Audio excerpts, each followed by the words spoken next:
I've been thinking about this idea lately, and that is sometimes we know the answer, but we refuse to accept it. Now, you might be thinking, what am I speaking about? I'm speaking about a certain kind of feeling, a certain kind of certainty that you have in some kind of a situation where you're confronted by a person, or you realize that your dream is not yours anymore, or it can be any single situation that you have faced. And this thought arises because it's not that reality was unclear, but it was that for me, that accepting the forced change would have ruined things for me. And what I mean by that is, when you're sitting with an conflict in your head, when I'm sitting in conflict with my head, and that tended to lead me towards this idea, because there's this one direction my brain went into, that I need to solve this problem anyway whatsoever. The other way was, which was the more wise way, that I should leave this problem, letting go of that problem. And that is difficult. Was very difficult. I've seen this pattern repeat in relationships, in friendships, in my career plans, in the way I see myself. And the one thing which I did not do properly, and that might have been the case in your situations as well, that it was hope hoping about something had become far, far greater than the actual evidence which was being presented about the situation right there. The odds might be against it, and we all live in that delusion of 1%, that this is the coin term by me, by the way, and I call it the 1% hope, and that is that regardless of how tough the situation is, or how dire the circumstances begin, you still have that 1% hope that things can get still better, but most likely they aren't going to be. And once you realize that, it becomes way too late. And I'll just try to dwell deep into these kind of areas and try to express my thoughts into it, because first of all, our mind and whatever we think we do, we don't live in our realities at all. And what I mean by that is, we try to be in an ideal world, because from my observation, what I used to believe first was, changing the environment around you would be the most beneficial thing for you. But the one thing which we don't do, that is that we live in stories about the reality. And this reality, the la la land or the dream world which we try to build around it, it makes our mind happy, it makes us happy. But in reality, there is no change happening into it. We are again back to the square one where we started. And the same events keep on happening, the same loops happen, but we create such a story inside our head that we we are just not able to figure it out, whether we are living in a delusion, or we just happen to be in reality. We cross the thin line there. We then assign false narratives as well, because we tend to assign the meanings to the things as well, which don't seem the way they're presented to us. We cook a story inside our head, basically. And I have been there so many times, I can't believe it, where I have taken someone else's I've interpreted things in such a way where I cooked a story in my head, and that wasn't able to turn into reality again, because I was I would have been hurt if I would have accepted the reality of the fact that that person is not interested in me, or the reality that this career or um a very different task that isn't for me. Letting go is very hard. It was very hard for me, but we need to take that step. And one more problem which I had noticed with my behavior, and I have seen this in many people as well. And our 20s, we run on high emotions because we are so energetic, we are so full of life that we want every single thing to happen in our way, right? Now, that changes our perception regarding the whole situation in our life. The moment we start expecting from the other person or from the situation, or any kind of expectation that you put, it either see it either gets fulfilled or it doesn't get fulfilled. That's the whole point. And if it doesn't get fulfilled, obviously, then your heart would break about it. If it gets fulfilled, then you would believe that, then you could believe that this manifestation thing has occurred for you only. And one more pattern, the key pattern with the fact that we don't live in reality is that the 1% hope theory, that helps to get our brain into confirmation bias. And with confirmation bias, we change the evidences around us. We start picking things that we feel are plausible to us. For example, if there was a girl meeting me, she's very kind to me and she's speaking to me. Now that 1% hope again got ignited in me, but the fact that her nature is kind, it doesn't mean that it is special, right? When you see from a third person's point of view, it's a very neutral thing. And when you see from yourself, it feels that that the person is special for you, but they aren't. It's just that because of our hope, because of our emotions, our critical thinking gets tampered, and we are not able to make a sane decision. In summary, I believe in the idea that reality hurts less than resisting reality. The more we cook up stories inside our head, the more pain we feel, the worse the consequences get. And when I see myself, when I used to stay in delusion, I never realized that I used to stay in delusion because it doesn't feel like delusion. That's the point. It feels like hope. It feels like a possibility that it can happen. You live in the la la land of 1%, and it just feels like, that one more chance, that, oh God, this is going to happen right away. This is how it actually looks. And I have been through that already. And the few signs about it, from what I have seen of the behavior about myself, is that I tend to imagine more about a certain circumstance rather than observing the situation in the present and feeling that it is it happening really or is it not happening. And one more part which we have all done is replaying future scenarios inside our head. Now, the sentences which I'm stating, these are all signs of staying in delusion. And personally, I have been through all the stages. That's why it is easy for me to tell you right now.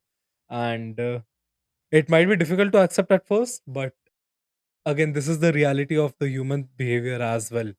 So we tend to wait for that one particular event to fix everything. For an example, if you're with a friend and you want to hang out with them, but you have asked so many times to them, they don't take the first approach.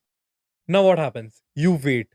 You start expecting again that the other friend will approach you and say, you know what, we haven't hung for a long time. Let's go hang out. Now, once you sit with that expectation that the other person will do it for you, that's it. That's the moment where you are thinking that, this one particular event would try to fix everything. And another thing would be that our brain gets so much clouded with these hopes and scenarios and yeah, these things, that we forget to observe the very very obvious patterns which are there in front of us. the girl isn't texting you, or your friend is trying to ignore you, but still you're pestering them, or you're trying to get a reply out of them. You are trying to carry the conversation by yourself with ignoring the fact that they're not interested in you. Right? That's one of the signs. And I don't know if you have seen this, but defending something you secretly doubt about, there's a certain behavior of a person which you don't like or which you like about, right? But you will not admit in front of the other persons, like in front of a social group. Anyone who says about the other person would argue with you about it, but you would defend about them. And you know what that leads to? That leads to one observation, and that is that everybody else sees the reality except me. Again, as I'm telling you, this is from the personal experience as well, and this is what I've faced as well. So, yeah, it feels very odd that the thing which you believed in, or that thing did not work out. That thing did not work out. It was not meant to happen. There are many hundred examples that you could give with the career you want, with the friends you are having, or with the situations as well. For example, yeah, with the situations as well. And this happens because the mind protects the dreams before it protects the truth. But realizing that you are in a delusion is the first step towards your personal freedom.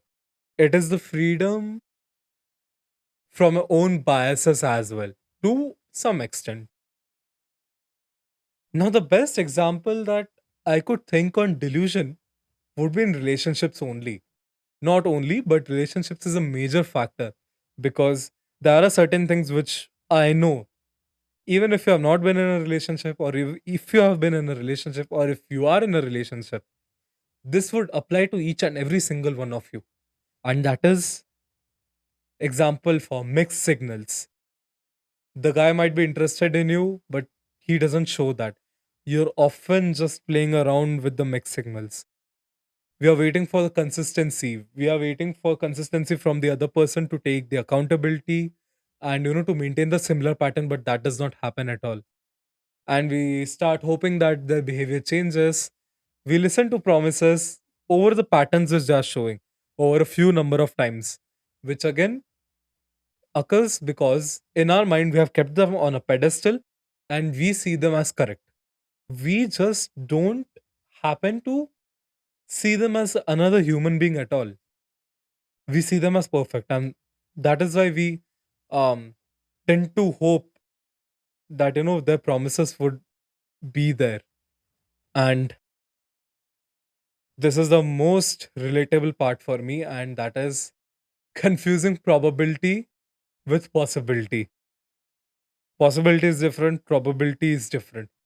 Possibility is a greater metric than probability, right? And sometimes the hardest thing is not rejection at all. It is the fact that you're not accepting the reality.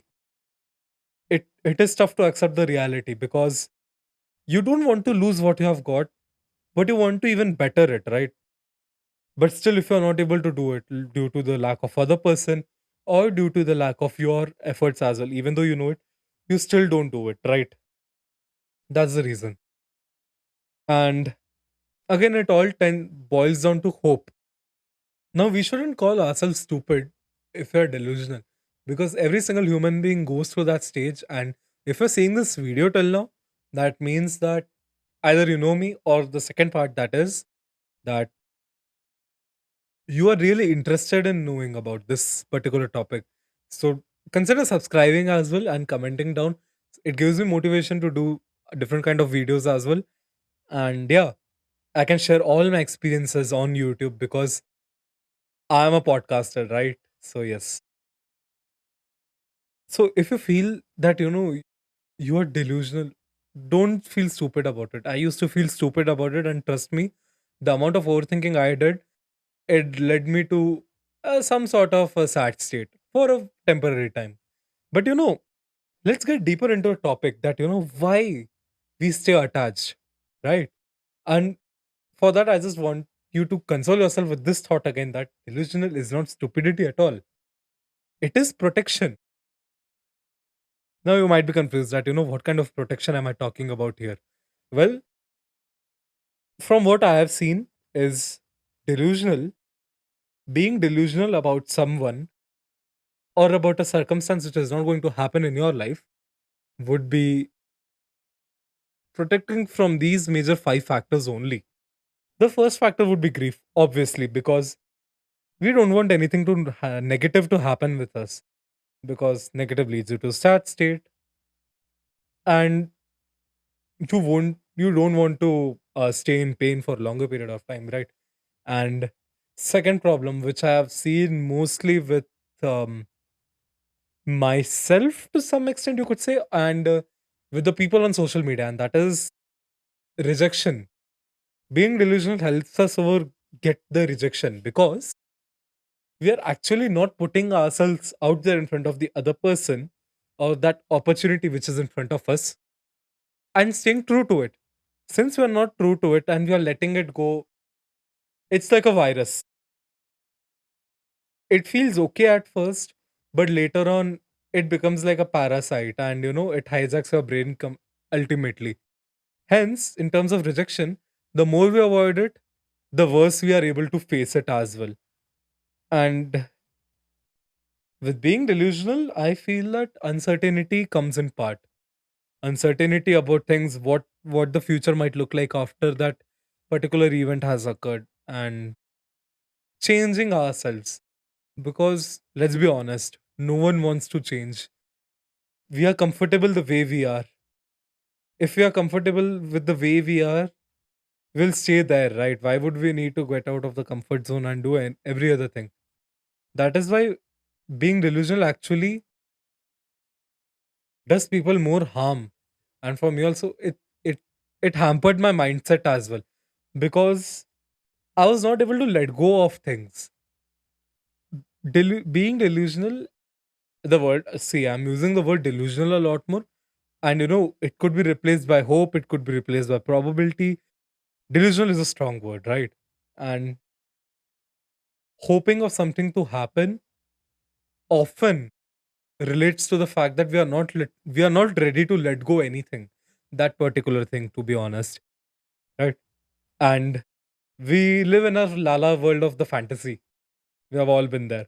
And fantasy offers these but three particular C's, and the three C's are here: comfort, certainty, and control, right? Humans love power from a psychology stand of view, and we like the probabilities to be our side as well, so that we are certain about our choices. And if everything happens at our comfort, it's just cherry on the cake, right? But reality offers something far opposite to this, and that is ambiguity. No, we'll not have the control over our life. Definitely not. Life is going to throw something else at us every single time. And acceptance, because not every situation will go in our way, and we need to accept and move on forward. The third one, and I feel it's very underrated, that is responsibility, because you start owning for whatever decisions you take in your life, and whatever the consequences you are dealt with, you take ownership of it. You become a more stronger human of it. And lastly, in summary of this idea would be that what I have observed, okay, basically, we don't hold on to that particular hope or delusion because it's true. We hold on to it because it feels safer. It feels safe to not confess to the girl you like. It feels safe to, be in the job where you are. It feels safe not standing up in front of the hundreds of crowds and asking a question to a particular mentor or speaker in front of you, right? And it feels okay in the present, right? This particular feeling of, yeah, we are safe. But if we stay there for long enough, we miss out on opportunities. Now, you might say that the person who I broke up with was the best person, and I would never find anyone like him or her. But You don't know who you'll be 5 years down the line, right? Even I don't know who I'll be 5 years down the line, how that person would turn out to be 5 years down the line. So again, acceptance, it circles back to the same thing that you need to accept we need to accept the fact that something bad has happened with our life, and it will hurt, it will sting our heart sometime, but again, we need to move on, because life doesn't wait for anyone. Correct. You miss out on opportunities due to delusion. You start delaying your own growth also about it, because you start reminiscing about it so much that it really hijacks your brain, and um the routines which you have, the work which you need to do. So that leads to emotional exhaustion as well. And I think if you have been in a certain kind of situation, you would have also felt this, because obviously everyone who faces some sort of a rejection goes through this particular phase as well. And due to all these things, we start judging ourselves, that we start to self sabotage, honestly, that we aren't the best yet, and we are not meant to be here. We are not lovable creatures, and so on. That leads to scenarios which scenarios of we being in future, whereas we are still stuck in our present. And what I mean by stuck in the present is we start ignoring the present, and the present stays stuck there, right? Because the crux of this story, this particular trait, is that attachment to one story blinds you to the other possibilities. I did these two things to come out of my delusions, and that these two questions I asked myself. First question is simple one. What actually happened? What did just happen? It might be very emotional to write down, or it might be very exhaustive to write down about it or think about it. But if you think about it, you can figure out a pattern on your own. And the second question, this is the most important question I had asked myself, and that is, what am I telling myself that particular chapter, that particular attachment, that particular hope, that particular delusion meant to me? And I didn't do this because I wanted to sound some like physical guru after certain rejections that he started to do this. No, no, no. That did not happen. I did this because I wanted to observe patterns. I wanted to study what are the things which reoccur in my life daily. And I found out these three things particularly. As I've mentioned in my previous videos as well, that your actions leads to consistency, your consistency will lead to repetition, and that is a figurable metric to work upon, because you can't be stating vague promises or the idealistic scenarios about yourself and make your thesis about yourself based on that, and that would just be another emotionally draining situation for you, and mentally draining as well. And for me, this kind of clarity which I'm having, it came through observation of my patterns, actions, and consistency of what I'm doing, right? I used to believe that letting go of something would mean like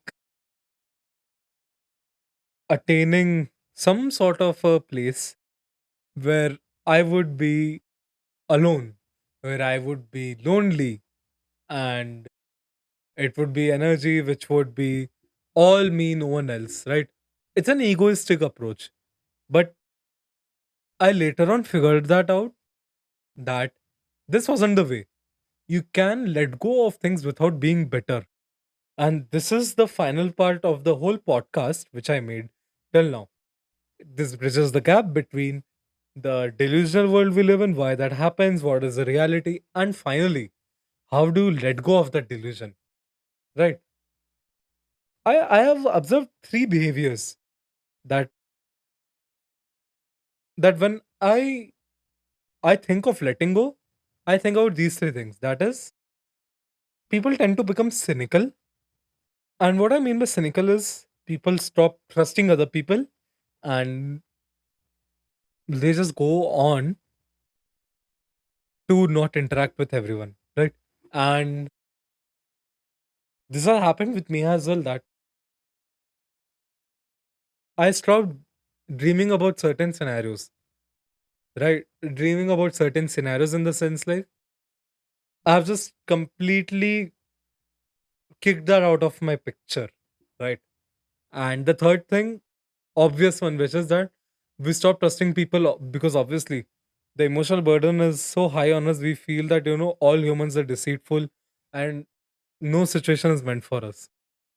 But here is an alternative approach, which I think isn't a long term journey, but again, this would make you feel better at letting go at least. You will not be bitter. It would be good for you to becoming better. You see what I did there? Right.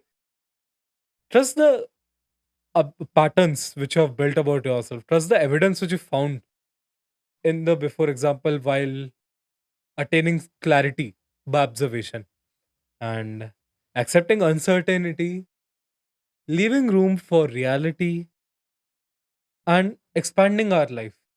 And I would like to emphasize on this point, expanding your life. This gives, and for me, letting go of things has given me such enormous opportunities in life. I'm able to do this podcast in front of you all. I'm able to do running. I'm able to play games on my laptop. I've missed them a lot. That gaming on such thing. So that gives you a different kind of joy. That it gives you a different kind of joy, right? And the basic idea behind all these things is healing is not about forgetting the people or forgetting the memories. Healing is all about seeing your picture clearly, because what we feel right now, that it is injustice to us, or any kind of a feeling that we are feeling, our feelings cloud our thinking, and that leads us to not seeing things clearly. And hence healing is all about seeing things clearly. So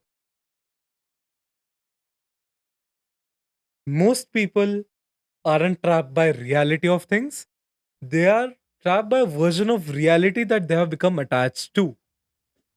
And honestly, I believe that the goal isn't to stop hoping at all. The life is always on a brighter side, few years down the line or few months down the line, right? So the goal is not to stop hoping, it is not stop to dreaming, obviously, because dreams are only what will motivate you to go on to become a better version of yourself as well. And the main goal is to see life clearly enough that your decisions are based on what is happening. It's not orchestrated by others, but it is by your understanding and by the level of clarity which you're having in your life, right? And not what you wish could have been better. No what if situations. To end this podcast, I would just say two lines, that is, healing doesn't begin when reality changes, it begins when we are finally willing to look at it. Thank you so much. Have a good day.